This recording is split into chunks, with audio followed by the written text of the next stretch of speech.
To add floating button, click on Manage Apps section. Here, install Floating Buttons app. Now click on Add New Button.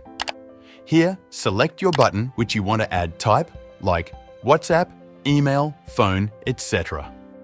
Then enter your data, like WhatsApp number. If you are adding email, then enter your contact mail in Data section. Now style your button color and text color. Then select position of button left or right. By default, floating buttons are set on bottom of the page. You can also select animation for your button. Then choose your button size. Now, click on Add Button. Similarly, you can add multiple floating button by clicking on Add New Button. Now, preview it.